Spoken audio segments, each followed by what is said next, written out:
Wherein Chakravarti, no general in history has succeeded in all theaters as you have, be it Afghanistan, Iraq, or counterinsurgency. How do you succeed? This is a question by Well, this is a great question. Let me describe what I think the duties of a strategic leader are. And I mean, all I can say is that I tried to perform those duties accurately or properly or effectively. So there are 4 tasks of a strategic leader. I'm talking now about the leader of an organization, of a theater of war, by the way, also a startup, and I'm a personal venture capitalist as well. But the first task is to get the big ideas right. And in fact, in Iraq, the surge that mattered most was not the additional forces, the additional 25,000 US forces, it was the additional ideas. It was a change of 180 degrees from handing off tasks to Iraqi forces, leaving the neighborhoods and consolidating on big bases, to going back into the neighborhoods, 77 additional locations just in the Baghdad area alone, taking back control, and then a huge idea, which is that you cannot kill or capture your way out of an industrial strength insurgency. You must reconcile with as many of the rank and file insurgents and militia as you can, while you intensively, even more intensively, pursue the irreconcilable leaders with our Joint Special Operations Command, our counterterrorist forces. So you've got to get the big ideas right. Then you have to communicate those big ideas through the breadth and depth of the organization. And I'd note, of course, we tried to capture the big ideas in that counterinsurgency field manual that you kindly mentioned we produced in a year in 2006 before I returned to Iraq between my 3- and 4-star tours in Iraq. So you have to now communicate that. And we had innumerable ways of doing that, from my very first speech on taking command, gathering the commanders together and saying, guys, we're going back downtown. We're going to live with the people because that's the only way we can secure them, to my publication of counterinsurgency guidance of 3 or 4 pages that I personally wrote that attempted to translate big ideas at my level into actions at their level, such as secure and serve the people, promote reconciliation, pursue the irreconcilables. And then I would explain each of those. There was even one that said promote initiative. And it then said, in the absence of orders, figure out what they should have been and execute aggressively. We want that kind of, again, exercise of initiative. So that's communicating the big ideas. You also have to do it up and out to your partners and to your boss and to the coalition countries. The third task is to oversee the implementation of the big ideas. This involves inspiring your troops, giving them energy, giving them direction. It involves metrics. How do you know if you're winning or losing? It involves how you spend your time. We insisted on 2 days a week, right after the morning update, which started at 7:30, which was not our first task of the day, by the way. The first was to pedal a stationary bike and work out and have a cup of coffee and go through the overnight intelligence. But after that update, which took an hour or so, twice a week, we would go to an armored vehicle to go downtown Baghdad, a helicopter to go further, or a fixed-wing little jet to go even further than that. And I got out on patrol with our soldiers to understand, to get a sense of what was going on. And that was crucial. It's also hiring and firing. It's incentivizing. It's assembling the best team. I was fairly famous for identifying the talent anywhere in our military. I used to say that if you're a Rhodes Scholar, you are either working for me, or you have worked for me, or you will work for me. There's no other alternative. Again, you've got to get the best and brightest around you, and you have to get critics around you. You have to get people you have to establish a climate that is intent on learning lessons. And that's crucial because the final task, which is often overlooked, is you have to determine how to refine the big ideas so that you do it again and again and again. So get the big ideas right, communicate them effectively, oversee their implementation, and determine how to refine them. And we had formal meetings on that. We had lessons learned teams from the Army, the Marine Corps, Joint Forces, Special Operations, Asymmetric Warfare Group, my Counterinsurgency Center, on and on. I gave them an hour a month after a process that they went through Every commanders conference, the commanders didn't just say what was going on in their area. They also had to share 2 good ideas, initiatives, lessons that they had learned with all the others that would be generally applicable to the others. So we were trying to create a learning organization, because especially in irregular warfare, but probably in any endeavor, the side that learns the fastest typically prevails. So that's the process. So, what led to the success? It's all of this, but it's performing these 4 tasks to the greatest extent that I could, as successfully as was absolutely possible. And I will note that this is exactly what Reed Hastings at Netflix does so well. I've talked him through this. Jack Ma of Alibaba and the various companies associated with it. Amazon, with Jeff Bezos. Again, they perform these tasks brilliantly, almost without mistakes. But when they do make mistakes, which are inevitable, when they do suffer setbacks, and again, remember that the real test of leadership is not leading during success.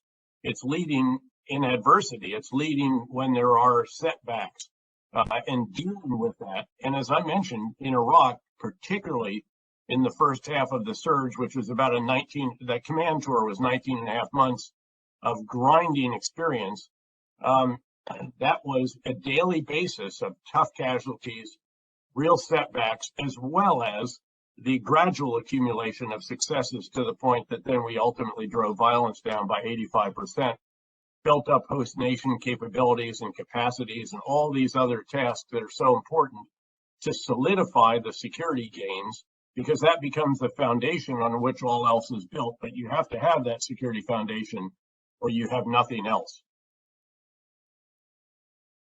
I want to know, all the officers, the veterans, and the cadets, that although U.S. Central Command is the smallest in geographical area, it has today 21 countries, from Pakistan, Afghanistan, Middle East, up to Egypt and Central Asian Republic. They were, and even today, they continue to be the most volatile and most unstable and least peaceful region of the world, and that you have had the advantage of commanding Iraq as also U.S. Central Command and Afghanistan. And you have been so very successful, and the major takeaway from you is about the big idea that the leader must have and how he must disseminate the idea to his command and oversee the implementation of the idea. One is, you have been the commander of multinational forces in Iraq as well as in Afghanistan. You had forces in the U.S. Central Command. How did you, or what are the challenges that you faced when you have multinational forces, different countries, different agendas, different training, different equipment, different technologies, and different policies? How do you achieve unity of effort and unity of purpose in such multinational organizations? Did you face any challenges? Would you just like to be very brief to tell us? Sure. There No, are last question would be on China, which I want to answer. Sure. Yeah. We had enormous challenges. We had the largest fighting coalition in history in Afghanistan. It was more than 60 countries. Every single country except for the United States had caveats. Even the United Kingdom, which said it did not, turned out when we tried to move their forces 3 villages over in Helmand province, I had Prime Minister David Cameron in Kabul, and it turned out we were not going to. I thought that was a tactical activity, clearly under the purview of the 2-star commander, not even rising to the level of the 3-star, much less to the 4-star. But I was wrong. That was a London decision, and it was not taken as we recommended. We had a coalition country that was unable to do offensive operations. That is a big limitation. Okay? So what you did with all of these situations is you try to deeply understand what the strengths are. You capitalize on the strengths. You have to understand what the weaknesses, shortcomings, lack of capabilities, what they are. And then what we did in Afghanistan was we would augment that unit with U.S. forces. So the unit that couldn't conduct offensive operations, we gave them 2 companies of paratroopers from the 82nd Airborne Division who are offensive by nature. They go out and conduct patrols and all the rest of that. If they got in trouble, this country could come to the rescue. We also had to provide usually almost all of the countries an intelligence liaison team so that we could give them access to U.S. intelligence. We had to usually provide some kind of special operations capability, especially for the high value target operations. We often had to have aero medevac, which not all countries had. We definitely had to provide a variety of airlift and air mobility at various times as well. But again, you just come to grips with that, you understand that, and then you figure out how you are going to capitalize on the strengths and how you are going to compensate for the, if you will, shortcomings, weaknesses, or limitations. But I'd learned this in Bosnia when I was the chief of operations there for a year. I had a matrix on my desk and had all the countries down one side and had all the tasks across the top. And I knew which countries would and would not, for example, conduct riot control, counterterrorism operations, war criminal manhunt operations, all the sensitive tasks. There's only a handful of countries. In that case, it was generally the US, the UK, France, and others that would do some of these tasks, and many of the others would not. And you just had to understand that. And then if you required a certain task in a certain area and that country wouldn't do it, you just cut a boundary change, you pushed them out of it for that period of time. You conducted the operation with a country's contingent that could do those operations, and then you put the boundary back in place and let them come back in. I mean, again, it was, and I learned that fairly early on, even all the way back to Haiti, where we had 25 or 30 countries, and sought to employ them, again, in the most intelligent way that we could. By the way, my own country in Haiti had caveat. Our U.S. forces were not allowed to leave Port-au-Prince, the capital, and Cap Haitien, the second largest city. So we had to do all of the other operations with coalition countries, and we did. Okay. Now, I think we're running short. Is it okay for another 5-7 minutes with you? Sure, you bet. I just say that the defining trend of the 21st century has been the rise of China. Sustained economy, second largest economy of the world since 2010, a strong military power, a robust defense industrial base, focus on technology-enabled systems, cyber and space, artificial intelligence, lethal autonomous systems, and so on. So you find that they have been more assertive and aggressive in their designs in the recent times. How do you see the situation unfolding in the Indo-Pacific region in the next 5 years? I'm not saying next 10 years. I'm just saying in the next 5 years as you see. Well, I would say that there is no question about what you have laid out. There clearly is the increase of competition. I think that's undeniable. There are, as I mentioned, areas where we can and should cooperate. There are areas where we will compete. And then there are areas where we have true differences, or literally our red lines overlap, are incompatible with one another. And there we must have strategic dialogue, understand the perspective of each side.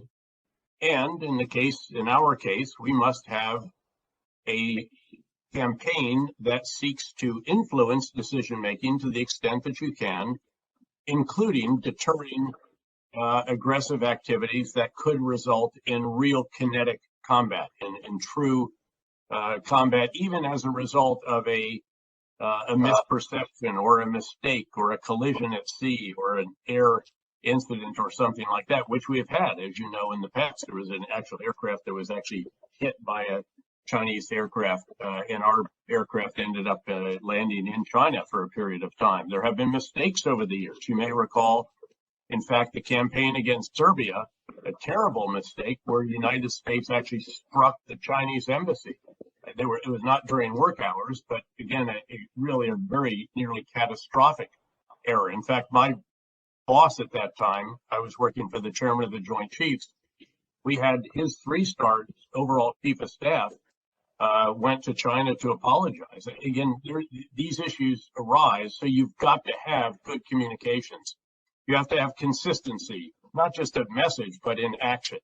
I think the big ideas that we should have about China are, first of all, to be firm but not needlessly provocative. I think there are cases in the past, in the recent past, not just the recent administration, but before that, where we have not been sufficiently firm, where we have sent messages that were somewhat mixed. And that can happen even in other places of the world sending messages. If you have a red line, for example, in Syria about the use of chemical weapons, and that red line is crossed and you do not take decisive action, that communicates elsewhere in the world that perhaps you might not take decisive action in the South China Sea. So again, that is something that is quite serious. We should then, the biggest of the big ideas that I mentioned earlier, and I've written about this as a fellow at Harvard, is to describe the need for a coherent, comprehensive, whole of governments with an S on the end, maybe even whole of societies approach to China. So it shouldn't just be the U.S., it should be the U.S. and our partners and allies around the world, especially the Quad countries, and India obviously is a member of that very important organization, if you will, that grouping of countries. And again, it has to be much more than military. It should be diplomatic, it should be economic, it should be informational, it should be in trade, all these different areas. And I might note, I think, to its credit, that the current administration in the U.S. is working very hard to be firm but not provocative, needlessly provocative, to create, to establish, to build on what the previous administration had in terms of this coherent, comprehensive, and whole of governments approach, and to make it much, much more than just the U.S. military and that of our allies and partners in the Indo-Pacific region. And that is crucially important. I will note that one area that probably will be lacking a bit for a year or two more is the trade area. I have personally publicly said that we should join the Trans-Pacific Partnership. After all, we created it. The Obama-Biden administration sold it for 8 years, and now because of domestic politics in the United States, it's difficult to go back to that. The previous administration having pulled us out of it for again, domestic reasons. That's a crucial component of a comprehensive approach. I hope that after the midterm elections of November 2022, we can get back to that because that's a component that is lacking. But by and large, elsewhere in all other ways, I think arguably that this is doing well. I do have some concern, to come back to the very first question about Afghanistan, that our seeming inability to maintain 3,500 troops in Afghanistan could send a message that we do not have the will. And keep in mind that deterrence is a function of an adversary's perception, not just of your capabilities, but of your willingness to use them. And so you have to be very, very conscious, I think, about what your actions anywhere in the world signal to would-be competitors or would-be adversaries anywhere in the world. But I appreciate that you have ended with that question, because there is no question that when you look at the entire world and in an era of renewed great power rivalries, the relationship in the world that matters most, and that is said with even recognizing how important the U.S.-India relationship is, but it really is about the U.S. and China and about the other countries interacting. And if you think of the U.S., a superpower, as the guy in the circus that puts a plate on a stick and gets it spinning, and then gets over and puts another plate on a stick and gets it spinning. You keep doing this. Superpowers have to keep many plates spinning. And I believe that the United States absolutely can and is doing that. I would argue that the plate that represents the U.S. and really the Western China relationship is the biggest plate by far. It's bigger than all the others, and we absolutely must get that right. And I think that the U.S. administration is absolutely determined to do that, together with allies and partners, India counting very importantly as one of those.